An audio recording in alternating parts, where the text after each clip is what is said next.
You just wiped your kitchen counter for the third time today, and somehow the mess still feels like it is winning.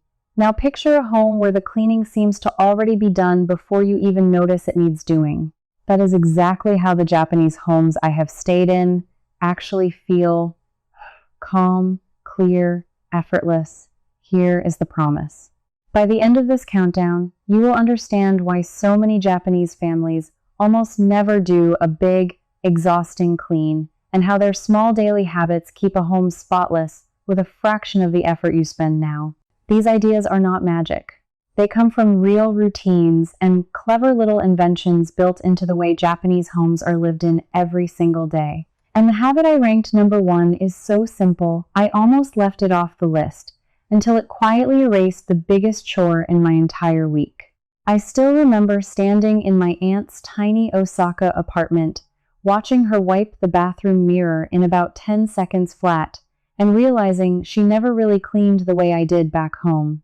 Every idea here works in a small apartment or a rental. No drilling, no renovation, no permission from a landlord, so let us count them down. Let me start at number 13, and it is the one people always laugh at first. In most Japanese homes, the bathroom has its own separate pair of slippers, and you never wear them anywhere else. It sounds fussy, I know.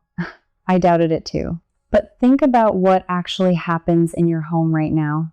The floor of the room where you wash is the one spot that stays a little damp, and every step you take carries that moisture and those germs straight into your hallway and bedroom. The fix is almost silly in how well it works. You keep one pair of simple, washable slippers just inside the bathroom door, and you switch into them the moment you step in. The dampness and grime stay trapped in one small, easy-to-wipe zone instead of spreading across your whole floor. Suddenly, the hallway outside your bathroom stops getting that gray, gritty film that you used to scrub off every week. It is a tiny boundary that does a huge amount of quiet work. But if a pair of slippers can protect one room, imagine protecting your entire home the same way. That brings me to number 12. At number 12 is the genkan, and this is the single biggest reason Japanese floors stay so clean. The genkan is the sunken entryway just inside the front door, where everyone takes their shoes off before stepping up into the home. It is not just politeness. It is a deliberate barrier between the dirty outside world and the clean inside one. Researchers who have measured this find that the vast majority of the dust, pollen, and bacteria in a home is tracked in on the bottoms of shoes.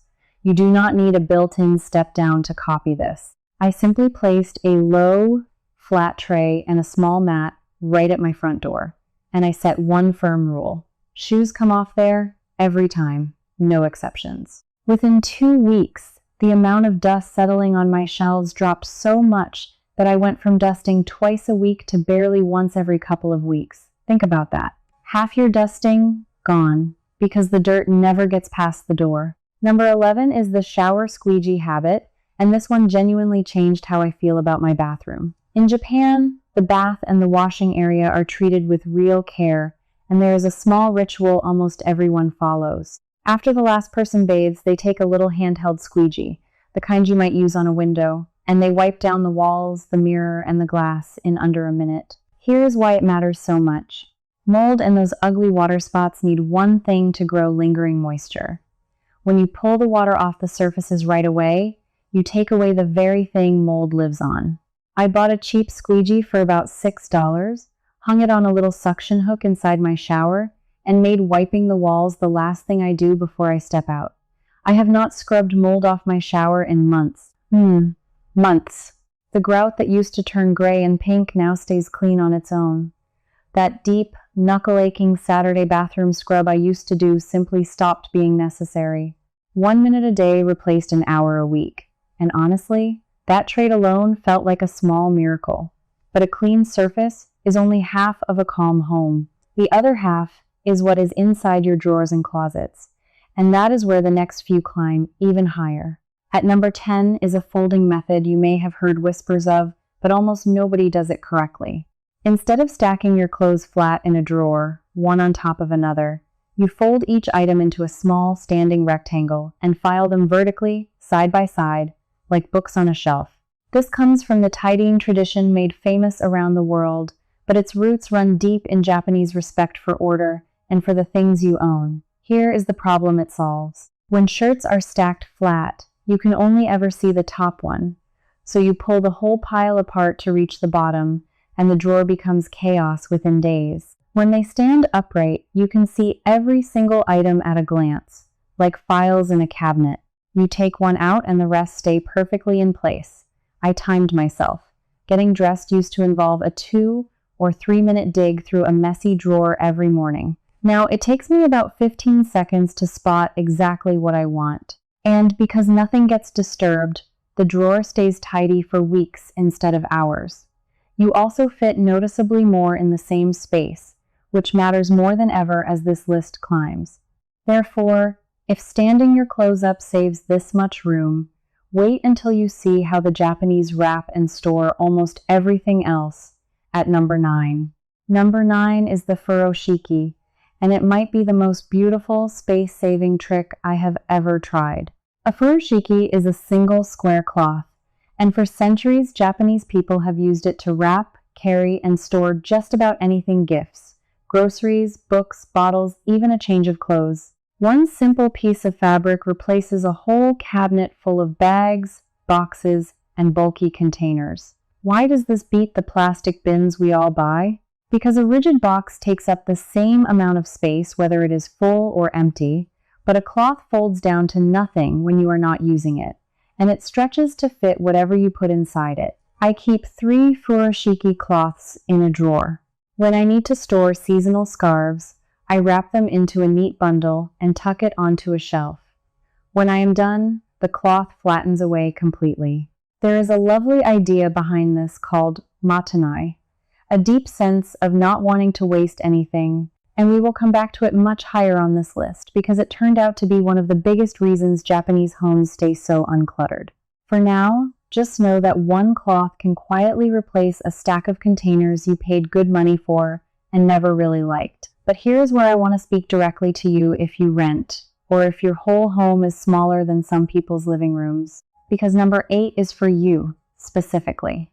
If you have ever thought that these ideas only work in big houses, or that you cannot change anything because you are not allowed to drill holes, this is the item that proves you wrong, and it is one of the cleverest little inventions Japan has ever exported.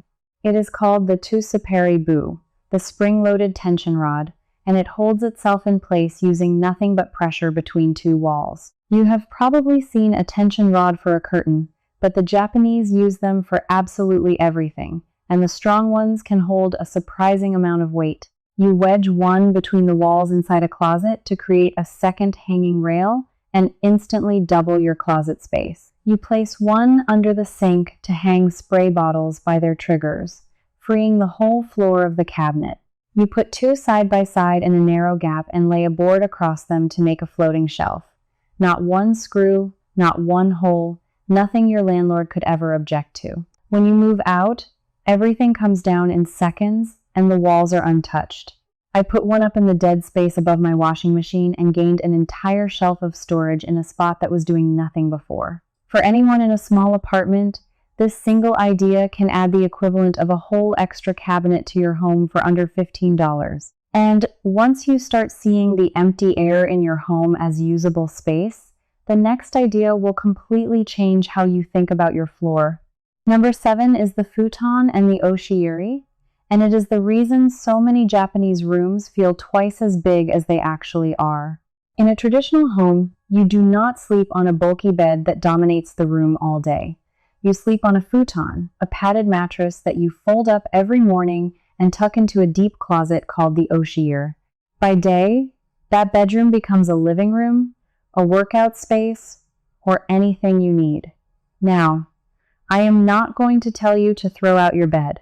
I love mine.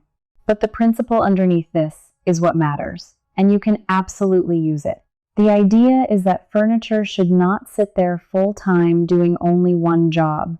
So in my small guest room, I switched to a folding futon setup, and that room now works as my office all day and a bedroom at night. One room doing the work of 2. The lesson here goes beyond furniture. Every square foot in a Japanese home is expected to earn its keep, often in more than one way. When you start asking whether an object truly deserves the space it occupies all day long, your home begins to breathe. Therefore, once your space can breathe, the question becomes what you actually choose to put in it, and that is where these homes reveal their real secret at number 6. Number 6 is the art of displaying just one thing, and it is rooted in a concept the Japanese call ma. Ma is the beauty of empty space, the pause, the room around an object that lets it be seen. In a traditional home, there is often a small alcove called the tokonoma, and in it sits a single scroll, or one flower, or one carefully chosen piece. Not a shelf crammed with 20 knickknacks. One, that is the theme of this whole list, really. The Japanese do not clean harder. They stop the mess before it starts.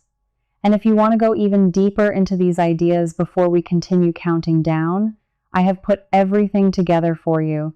I wrote a digital book called Clear Home, Deep Order, and the complete system is all in there. It takes every principle we are covering in this countdown and lays out exactly how to apply it to your specific home, room by room, whether you rent a studio or share a house with a family. If you have ever felt like you understand these ideas but are not sure where to begin, this is what bridges that gap. You can find the link described below this video, and you can start reading today. Now, with that said, let us move to the room that gives most of us the worst dread. At number 11. I know how this sounds to an American eye, where we tend to fill every surface. I resisted it for a long time. But then I cleared my entryway shelf down to a single small vase with one stem in it, and something shifted. The shelf stopped collecting clutter, because a bare, beautiful surface makes you not want to pile junk on it. You protect the calm once you have felt it. This is the quiet cost most of us never add up. Every extra object on a surface is another thing to dust around, move, and tidy. 10 items on a shelf is 10 times the cleaning of one. By choosing less, you are not just making a room prettier. You are erasing future chores you did not even realize you were signing up for. But a calm surface only stays calm if everything else in your home knows exactly where it belongs. And that brings us into the top 5. Number 5 is what the Japanese call giving everything a fixed address, and it comes from a workplace discipline called the 5 S's, where one of the core steps means to set everything in its exact place. The rule is beautifully strict. Every single object in your home has one specific permanent spot, and it always returns there. Not a general area, a precise home. Here's why this is so powerful. Clutter is almost never about having too much stuff. It is about having stuff with no home, so it drifts onto counters, tables, and chairs, waiting for a decision you keep postponing. When your keys have one hook, your scissors, one drawer slot, your mail, one tray, there is no more drifting. The item goes home the instant you are done, because home is obvious and close. I spent one afternoon assigning a fixed address to the 20 or so things that always ended up scattered around my living room. The remote, the chargers, the mail. Within a week, the daily pile on my coffee table simply stopped forming. Not because I became more disciplined, but because putting things away took less effort than leaving them out. That is the whole trick. Make the tidy choice the easy choice. Therefore, if everything has a home, the next question is, how much should you own in the first place? And that is where the ranking gets serious. Number 4 is danshari, and this is the decluttering philosophy that goes deeper than any folding trick ever could. The word comes from 3 ideas: refusing what you do not need, disposing of what does not serve you, and separating yourself from your attachment to things. It is not about a single big purge. It is about changing your relationship with the flow of stuff into your home. The refusing part is the piece most of us miss entirely. We work so hard to organize and store things that we forget the easiest clutter to deal with is the clutter that never comes through the door. The free sample, the impulse buy, the thing you keep only out of guilt. Danshari asks you to stop it at the entrance. When I first tried this, I stood in my kitchen and I was honest about how many gadgets I had bought and used maybe twice. The single-use slicer, the novelty mug. I let them go. And more importantly, I stopped letting new ones in. My cabinets have stayed open and easy for over a year now. Here's the part that stings a little, and I promised I would be honest. A lot of us have spent hundreds of dollars on organizers to store things we would have been happier without at all. Owning less is cheaper and calmer than organizing more. But even Denshari has a warmer, older cousin that Japanese grandmothers have lived by for generations, and it ranks higher for a reason. Number 3 is matanai, and I hinted at it earlier. It is that deep, almost emotional sense of regret at wasting something of value, a feeling that everything has worth and deserves to be used fully. It sounds like it is only about the environment, but in practice, it is one of the most powerful anti-clutter forces I have ever come across. Here is how it works in a real home. Because you truly respect what you own, you buy fewer things but better ones, and you take care of them so they last. You do not have 3 cheap can openers that half work. You have one good one you look after. Matanai naturally leads to a simple habit many families follow: one in, one out. When something new comes in, something old goes out. So the total amount in your home never creeps upward. I started using the one in, one out rule with my clothes and my kitchen, and it quietly solved the problem I had been fighting my whole adult life. My home stopped slowly filling up. That constant background creep of more just stopped. And the beautiful thing is you feel less guilt, not more, because nothing you own is wasted and nothing sits unused. This is the mindset that keeps a Japanese home spotless for decades, not days. Therefore, with less stuff and a home for all of it, we arrive at how the Japanese actually handle the cleaning itself, and the last 2 ideas are the ones that truly earned their place.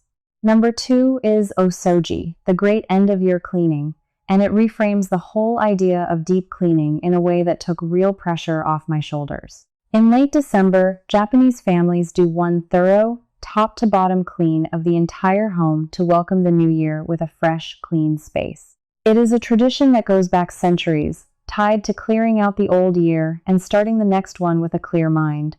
Now here is the key, and it is the opposite of how most of us live. Because they do this one intentional deep clean at a set time, and because their daily habits keep things maintained the rest of the year, they are not trapped in the endless, anxious, never-finished cleaning that so many of us feel every single weekend. There is a beginning and an end. The work has a shape. I took this idea and set 2 scheduled deep cleans a year, one in spring and one in late fall, and I wrote them on my calendar like appointments. In between, I only maintain. Do you know what that did? It killed the guilt. I no longer feel like I should be deep cleaning every Saturday because I know exactly when the real clean is coming. The rest of the time, I get to simply live in my home. Structure, it turns out, is what sets you free. But maintenance is the whole game, and that is exactly why my number 1 is what it is. The number 1 habit, the one I almost skipped and now cannot live without, is called Swede soji cleaning along the way. I first heard the phrase from an older neighbor in Kyoto who told me, almost as an afterthought, that she never sets aside time to clean because she is always cleaning a little in the seams of everything else she does. It sounded too simple to matter. I was wrong, and it reorganized my entire relationship with my home. Here is the idea. You never make cleaning a separate task. Instead, you fold tiny wipes and tidies into things you are already doing. While the coffee brews, you wipe the counter beside you. While you brush your teeth, you wipe the sink with the cloth that hangs right there. After your shower, you already have the squeegee in your hand, so the walls get done. You clean in the pauses that already exist in your day, so it never costs you a dedicated block of time. The reason this ranks first is that it dissolves the very thing that makes cleaning feel awful, the moment where you stop your life to clean. That moment never comes, because the work is already spread invisibly across your day in 10-second pieces. Nothing ever gets dirty enough to need scrubbing, because nothing waits. This is the real answer to why the Japanese seem to almost never clean. They are cleaning constantly, but in doses so small you would never call it cleaning. To make it work, I keep a soft microfiber cloth within arm's reach in every key room, one by the kitchen sink, one in the bathroom, one near my desk. The cloth being right there is the whole secret, because a habit you have to walk to fetch supplies for is a habit you will skip. When the tool is already in your hand and the surface is right in front of you, the wipe just happens. I tested this for 1 full month against my old way of setting aside a big cleaning session. At the end of that month, my home was cleaner than it had ever been, and I could not point to a single time I had actually cleaned. That is the moment I understood what my Kyoto neighbor meant and why this quiet little habit, passed along like it was nothing, deserves the very top of this list. So here is what all of this really adds up to. A clean home was never supposed to be a battle you fight and lose every weekend. It is supposed to be the quiet, natural result of a few small habits that protect your calm without stealing your time. If you are the kind of person who wants a home that feels light and clear and genuinely yours, a place that gives you energy instead of taking it, then you already have everything you need to start. Pick one idea from this list and try it this weekend. That is all. Now I really want to hear from you. Out of everything we counted down, which one are you going to try first? The shower squeegee that ended my mold problem? The tension rod that adds a whole cabinet with no drilling? Or the #1 cleaning along the way habit that changed everything for me? Tell me in the comments and let me know where in the world you are watching from. I read them and I love seeing which idea travels the farthest. And if you want a calmer, simpler home alongside a whole community of people quietly making the same shift, come join us here. In the next countdown, I am ranking the small Japanese kitchen habits that keep their counters completely bare, and the #1 trick uses something you already have in your drawer right now. I cannot wait to show you. I'm Mika, and if you're still here with me, I made something just for you. Inside, I pick up right where we stopped, walking you through the room-by-room daily routine for your own home. You can ask me your own questions, and I answer you myself, not some machine. You belong here with us, in the Tidy Home Circle. Just point your phone at the code on screen. Cancel anytime with one click. Come join me.